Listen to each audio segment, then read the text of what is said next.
हाँ जी दोस्तों, कैसे हो आप? लास्ट टॉपिक की लास्ट यूनिट की स्ट्रेटेजी वीडियो लेके आ चुके हैं एलपीपी।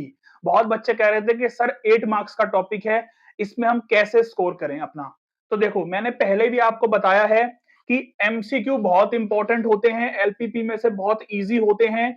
1 से 2 एमसीक्यू तो आ ही जाते हैं, 1 से 2 एमसीक्यूज तो आते ही आते हैं, है ना? फॉर्म्युलेट एलपीपी, आपको एक वर्ड प्रॉब्लम बना के दी जाएगी।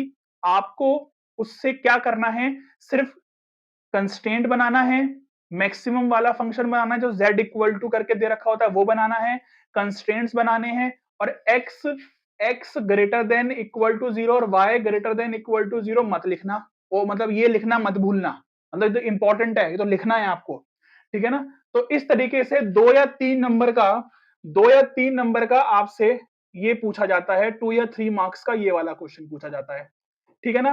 फिर एक केस स्टडी या फिर बड़ा क्वेश्चन आता है। एक केस स्टडी या फिर बड़ा क्वेश्चन, या तो केस स्टडी पूछेगा या फिर 5 नंबर का बड़ा क्वेश्चन पूछेगा। देखो, आईएसओ प्रॉफिट और कॉस्ट मेथड अभी तक तो एग्जाम में नहीं पूछा गया है, ठीक है ना? नॉर्मल क्वेश्चन पूछा गया कि ग्राफिकली सॉल्व करके बताओ। वर्ड प्रॉब्लम में भी, इसमें भी वर्ड प्रॉब्लम आएगी। इसमें भी आपको क्या करना पड़ेगा? इसमें भी आपको खुद से बनानी पड़ेंगी कंस्ट्रेंट्स वगैरह सब, और फिर सॉल्व करना पड़ेगा। ऊपर वाले में जो लिखा हुआ है फॉर्म्युलेट एलपीपी, इसमें आपको सॉल्व नहीं करना ग्राफिकली, सिर्फ बना के दिखाना है, ठीक है ना?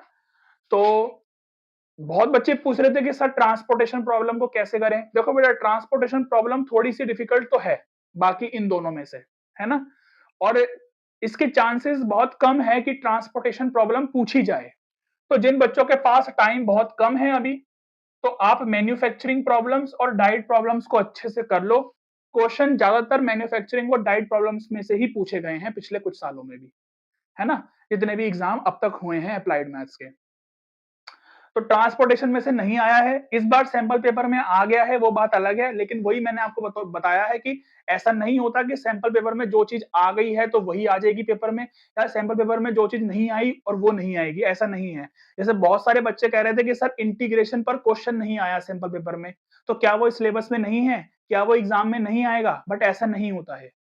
इंटीग्रेशन सिलेबस में है, अगर सैंपल पेपर में नहीं है तो इसका मतलब ये नहीं है कि वो एग्जाम में भी नहीं आएगा। ऐसे ही ट्रांसपोर्टेशन प्रॉब्लम पर जो क्वेश्चन है, जो केस स्टडी थी, वो सैंपल पेपर में आ गई है, तो इसका मतलब ये नहीं है कि वो एग्जाम में भी आ जाएगी। क्लियर है इतनी बात? अगर आप कर सकते हो ट्रांसपोर्टेशन प्रॉब्लम तो वेल एंड गुड है, अच्छी बात है, आप करो। अगर नहीं, तो डाइट प्रॉब्लम और मैन्युफैक्चरिंग प्रॉब्लम्स की जो क्वेश्चंस होते हैं, एमएल अग्रवाल में आपके दे रखे हैं बहुत सारे, उतने बहुत है प्रैक्टिस करने के लिए। क्योंकि इसके क्वेश्चंस में तो क्या है, ज्यादा कुछ नहीं होता ना, हर बार नए क्वेश्चंस ही बनेंगे एग्जाम में।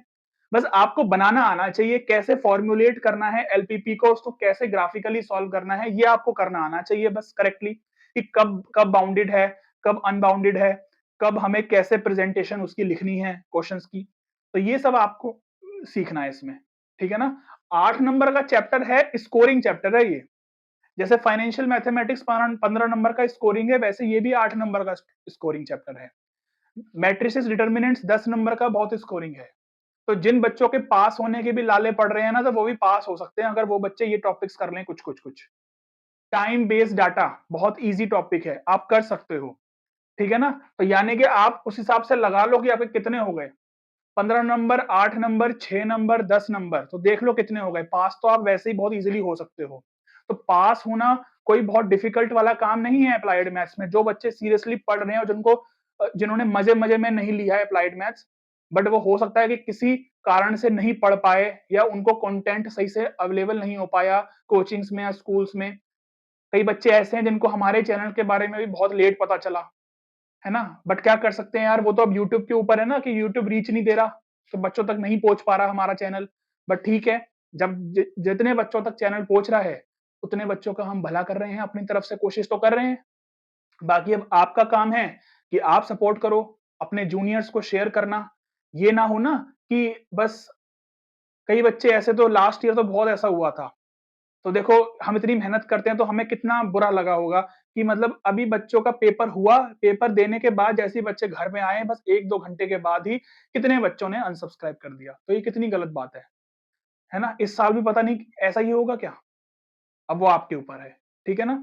पढ़ाई करते रहो, अभी टाइम है आपके पास, अभी भी आप पूरा सिलेबस रिवाइज दोबारा कर सकते हो। कैलकुलस में जिन बच्चों को प्रॉब्लम आ रही थी मैंने समझा दिया है कि क्या-क्या करना है, कैलकुलस में सिर्फ उतना ही कर लो और अभी जिन बच्चों ने कैलकुलस बिल्कुल नहीं पढ़ी है, कर सकते हो आप अभी भी कैलकुलस। जितनी बताई है उतनी कर लो बहुत है। ठीक है ना?